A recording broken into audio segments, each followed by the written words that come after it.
সিরাজনগর উচ্চ বিদ্যালয়ের অনলাইন ক্লাসের পক্ষ থেকে সকল শিক্ষার্থীদের স্বাগতম জানাচ্ছি। আশা করি তোমরা সবাই ভালো আছো। সকলের সুস্থতাই আমাদের একমাত্র কামনা। সেই সাথে আমাদের অনলাইন ক্লাস গুলো যে চলছে, সেই ক্লাসগুলোর মাধ্যমে তোমাদের শিক্ষার মান বৃদ্ধির জন্য তা প্রতিনিয়ত দেখে যাবে এবং মাদকমুক্ত সমাজ প্রতিষ্ঠা করার জন্য তোমরা সবাই চেষ্টা করবে। আজকে আমি তোমাদের সপ্তম শ্রেণীর বিজ্ঞান বিষয়ের একটি ক্লাস উপস্থাপন করছি, তা তোমরা দেখবে এবং সে অনুপাতে কাজ করবে।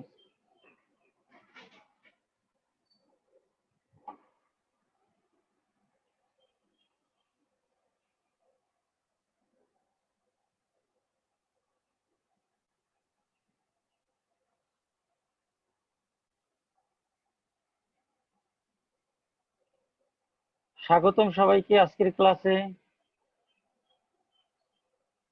সকল শিক্ষার্থীদেরকে লাল গোলাপের রক্তিম শুভেচ্ছা জানিয়ে আমি আমার ক্লাসের কার্যক্রম শুরু করছি। শিক্ষক পরিচিতি তোমরা প্রতি ক্লাসে আজকে তোমরা দেখতে পাচ্ছ। পাঠ পরিচিতি, শ্রেণী সপ্তম, বিষয় বিজ্ঞান, অধ্যায় চতুর্দশ, অধ্যায়ের নাম জলবায়ু পরিবর্তন। জলবায়ু পরিবর্তনের বিভিন্ন পাঠ আমাদের আছে, সেখান থেকে আমি আজকে একটি পাঠ শিরোনাম তৈরি করেছি, তা হচ্ছে গ্রিন হাউস প্রতিক্রিয়া।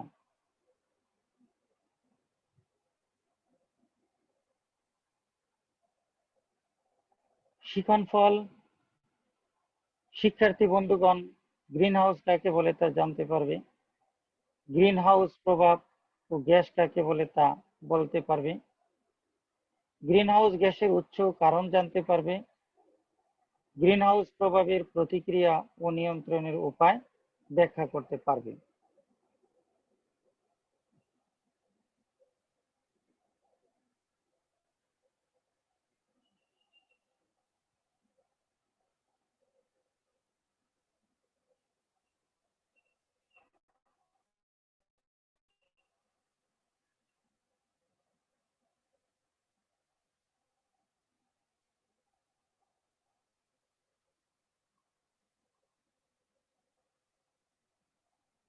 একটি চিত্র আমরা দেখে নিই।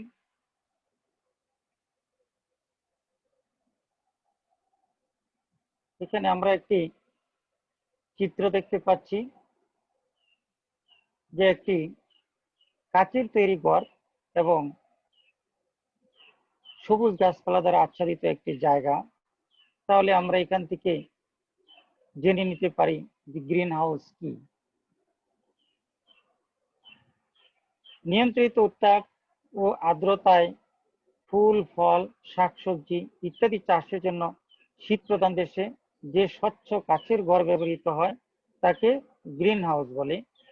সংক্ষেপে কাচের তৈরি ঘরকে গ্রিন হাউস বলে। তাহলে শিক্ষার্থী বন্ধুরা, তোমরা আজকে এই চিত্রের মাধ্যমে যে সংজ্ঞা পেয়েছ, আশা করি সংজ্ঞাটি তোমাদের মনে থাকবে।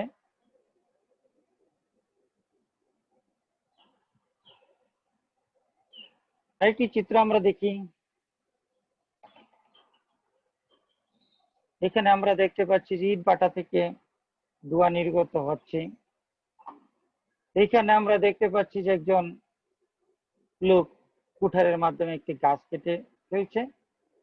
গাছ কান্না করে বলছে, please do not cut me, please do not cut me, অনুগ্রহ করে আমাকে কাটবেন না, আমাকে যত্ন করুন, আমি আপনাদের সাহায্য করব।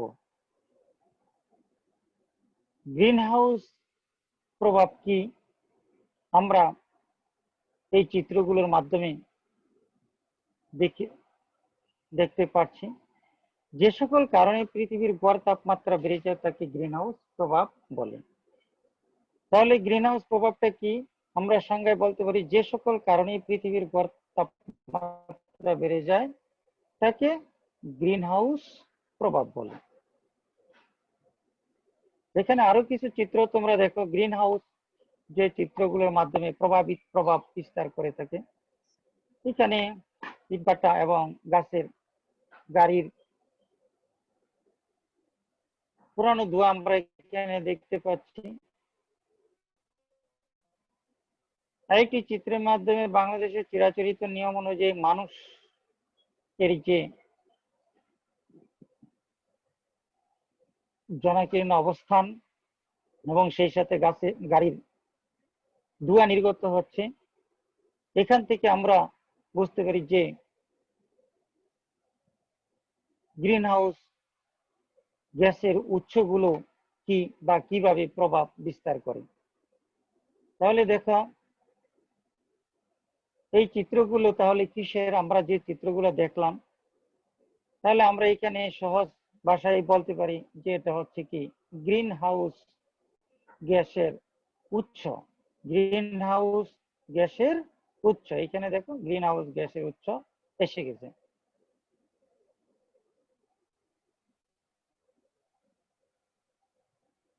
আরেকটি চিত্র আমরা লক্ষ্য করি, যেখানে আমরা দেখতে পাচ্ছি যে কার্বন ডাই অক্সাইড গ্যাসের সংকেত দেখানো হয়েছে। তাহলে আমরা আজকের এখানে আমরা জানবো যে গ্রিন হাউস প্রতিক্রিয়ায় কি কি গ্যাসগুলো ব্যবহৃত হয়ে থাকে। আমরা দেখি গ্রিন হাউসের প্রভাব এবং এখানে কি কি গ্যাস ব্যবহৃত হয়। Carbon die oxide, methane, CFC, nitrogen die oxide ইত্যাদি গ্যাসগুলি হচ্ছে গ্রিন হাউস গ্যাস। তাহলে শিক্ষার্থী বন্ধুরা তোমরা মনে রাখবে যে carbon die oxide, methane, CFC এগুলো হচ্ছে আমাদের গ্রিন হাউস গ্যাস। একক কাজ, গ্রিন হাউস কাকে বলে, গ্রিন হাউস গ্যাসগুলো কি কি, গ্রিন হাউস গ্যাসের উৎস কি কি।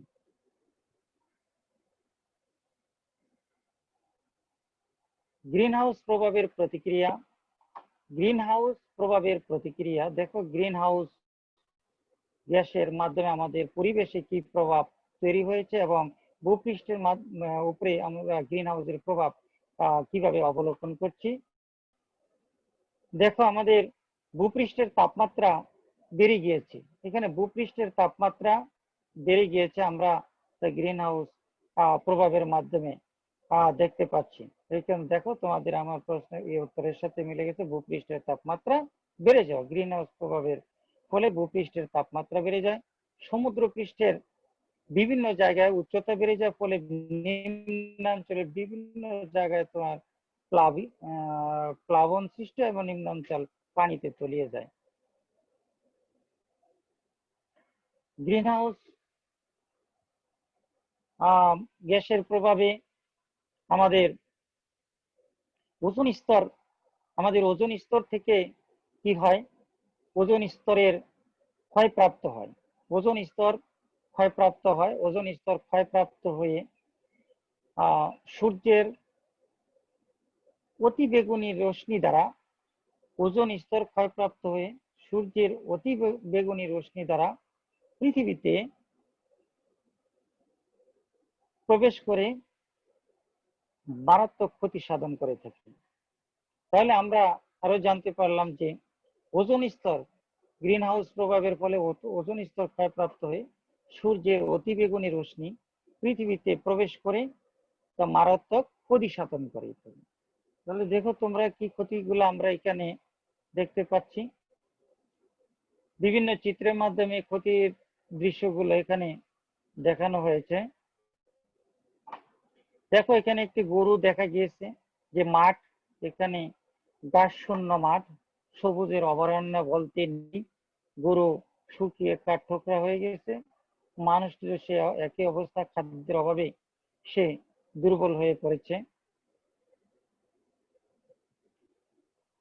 এরকম সমুদ্র পৃষ্ঠে তোমার নিম্নচাপের সৃষ্টি হয়েছে। এখানে দেখো মাঠের মধ্যে গাছ, বড় গাছের কোনো পাতাই নেই।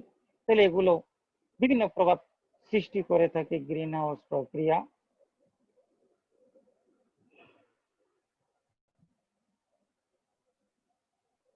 মরুভূমির সৃষ্টি করে জলোচ্ছ্বাস, ঘূর্ণিঝড়, বন্যা, খরা ইত্যাদি। এই চিত্রগুলোর মাধ্যমে তোমরা দেখতে পেয়েছো যে এই কাজগুলো গ্রিন হাউস প্রভাবের ফলেই সংঘটিত হয়ে থাকে।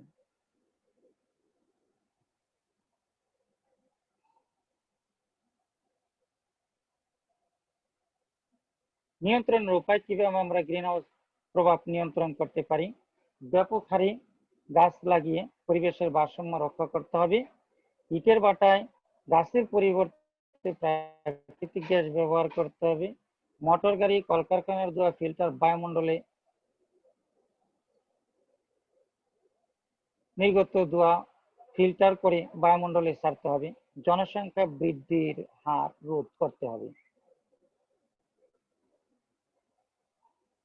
দলীয় কাজ, বিশ্ব উষ্ণায়নে গ্রিন হাউস গ্যাসের প্রভাব কি তোমরা তা লিখবে। মূল্যায়ন, আমরা বিভিন্ন প্রশ্নের মাধ্যমে মূল্যায়ন করে থাকি। আজকে এখানে কয়েকটি প্রশ্ন তৈরি করে দেওয়া হয়েছে। গ্রিন হাউস গ্যাস কি? গ্রিন হাউস প্রভাব কাকে বলে? এর প্রভাবে কি ক্ষতি হয়? বাড়ির কাজ, গ্রিন হাউস প্রভাব প্রতিকারের উপায় সমূহ আলোচনা সাপেক্ষে তোমরা লিখে আনবে। পরিশেষে সকলকে